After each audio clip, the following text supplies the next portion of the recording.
नमस्कार विद्यार्थियों, study 29 academy के एक और नई वीडियो में आप सभी का स्वागत है। आज हम कक्षा 8 की गणित की कार्य पुस्तिका का कार्यपत्रक 53 हल करेंगे। तो इस कार्यपत्रक को समझने के लिए वीडियो को शुरू से लेकर अंत तक देखें और अपना कोई सुझाव हो तो कमेंट बॉक्स में जरूर लिखें। सबसे पहले हम देखते हैं दक्षता, संख्याओं के गुणज एवं गुणनखंड की समझ बना पाना। तो इस कार्यपत्रक में हम गुणज व गुणनखंड की समझ बनाएंगे। तो पहला प्रश्न दिया है इसमें, निम्न में कौन कौन सी संख्या 40 के गुणनखंड नहीं है, उन पर गोल घेरा लगाइए। यहाँ पर हमें जो संख्या दे रखी उनमें से कौन कौन सी संख्या 40 के गुणनखंड नहीं है वो हमें बताना है। तो यहाँ पर 1 40 का गुणनखंड है, 2 भी है, 3 इसमें नहीं है, तो 3 40 का गुणनखंड नहीं है। 4 है, 5 है, 6 भी 40 का गुणनखंड नहीं है, क्योंकि 40 में जब हम 6 का भाग देंगे तो उसमें शेषफल बच जाएगा। तो गुणनखंड में क्या होगा, जिस भी संख्या का हम भाग देंगे तो वो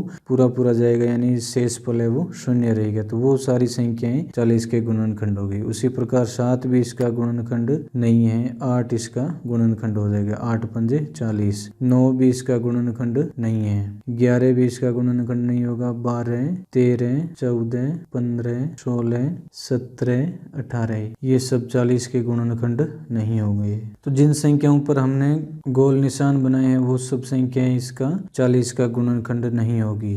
दूसरा प्रश्न, उचित विकल्प पर सही का निशान लगाइए। 20 और 60 का एक सर्व गुणनखंड, यानी एक ऐसा गुणनखंड जो 20 के गुणनखंड में भी आएगा और 60 के गुणनखंड में भी आएगा। तो ऐसा इसमें 10 वाली जो संख्या है वो सही होगी, क्योंकि 10 का भाग 20 में 2 बार और 60 में 4 बार जाएगा। 16 और 24 का एक सर्व गुणनखंड, तो इसका सही ऑप्शन आ जाएगा 4। 4 का भाग 16 में 4 बार जाएगा और 24 में 8 बार जाएगा। 22 और 44 का एक सर्व गुणनखंड, तो ये हो जाएगा 11। 11 का भाग 22 में 2 बार और 44 में 4 बार। इसी प्रकार 25 और 35 के सर्व गुणनखंड, तो 25 और 35 के सर्व गुणनखंड 1 भी होगा और 5 भी होगा, ये दोनों ही इसके सर्व गुणनखंड हो जाएंगे। प्रश्न संख्या 3, नीचे दिए गए प्रश्नों के सही विकल्प पर उचित सही का निशान लगाइए। तीसरे के क में है, इसमें से कौन सा 140 का गुणनखंड है। तो हमें उस संख्या के आगे सही का निशान लगाना है जो 40 का गुणनखंड होगी। तो इसका सही ऑप्शन हो जाएगा 28। 28 पंजे 140। ख, इसमें से कौन कौन सी संख्या 555 का एक गुणनखंड है। तो हमें उन संख्याओं को बताना है जो 555 का गुणनखंड होगी। तो इसका सही उत्तर हो जाएगा स, 5 है वो 555 का एक गुणनखंड है। ग, इनमें से कौन सा 276 का एक गुणनखंड नहीं है। तो हमें उस संख्या का पता लगाना है जिसका 276 में पूरा पूरा भाग नहीं जा रहा हो। तो इसका सही उत्तर हो जाएगा 33। ऑप्शन ए इसमें सही हो जाएगा। 33 का भाग 276 में पूरा पूरा नहीं जाएगा, यानी ये इसका एक गुणनखंड नहीं है। प्रश्न संख्या 4, दी गई संख्याओं के गुणज और गुणनखंड लिखिए। तो यहाँ पर हमें इन संख्याओं के गुणज भी लिखने और गुणनखंड भी लिखने हैं। क में दे रखा है 12, इसके गुणनखंड इसने लिखे हैं सर्व संभव, यानी जितने भी संभव गुणनखंड हो सकते हैं वो इसने लिख दिए सारे, जिसमें 1 2 3 4 6 और 12। उसी प्रकार 12 के 5 प्रथम 5 गुणज भी इसने लिखे हैं। तो 12 एकम 12 2 24 12 36 12 चौक 48 और 12 पंजे 60। 5 गुणज इसने प्रथम 5 गुणज लिख दिए हैं। ख में है 25,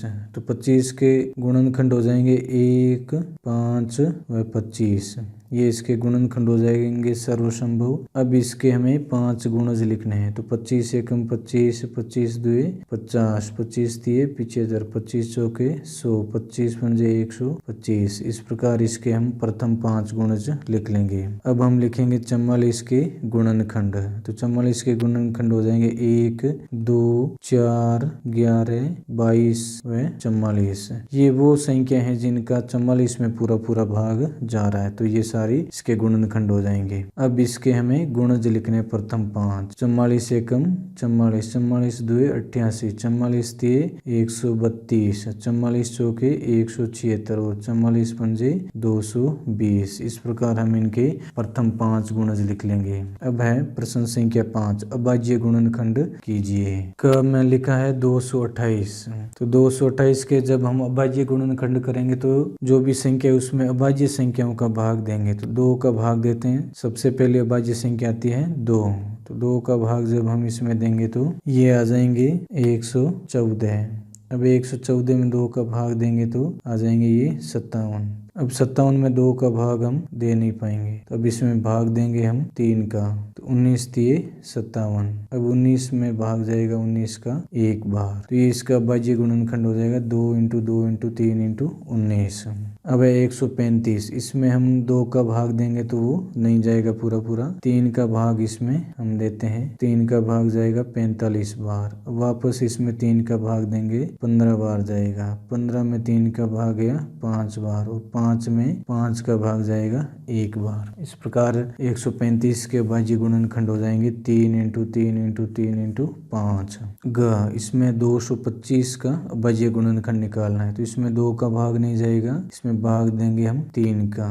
तो 3 का भाग इसमें गया 75 बार। अब 75 में 3 का भाग गया 25 बार। 25 में 5 का भाग जाएगा 5 बार और 5 में 5 का भाग गया 1 बार। तो 225 के अभाज्य गुणनखंड आ जाएंगे 3 × 3 × 5 × 5। अब है छठा प्रश्न, प्रश्न संख्या 6। मैं एक संख्या 90 एवं 60 दोनों की गुणज हूँ और 500 और 600 के बीच में आती हूँ, तो बताइए मैं कौन सी संख्या हूँ। तो इस प्रश्न को हल करने के लिए सबसे पहले तो हम इनके ऐसे गुणज लिख सकते हैं जो 500 और 600 के बीच में आते हो। तो 90 का जब हम गुणज लिखेंगे तो 90 एकम 90, 90 दुए 180, 90 तिये 270, 90 चौके 360 और 90 पंजे 450 और 90 छक्के 540। तो ये 500 और 600 के बीच की संख्या आ गई है। अब हम 60 का गुणज निकालते हैं। 60 का गुणज 60 एकम 60, 60 दुए 120, 60 तिये 180, 60 चौके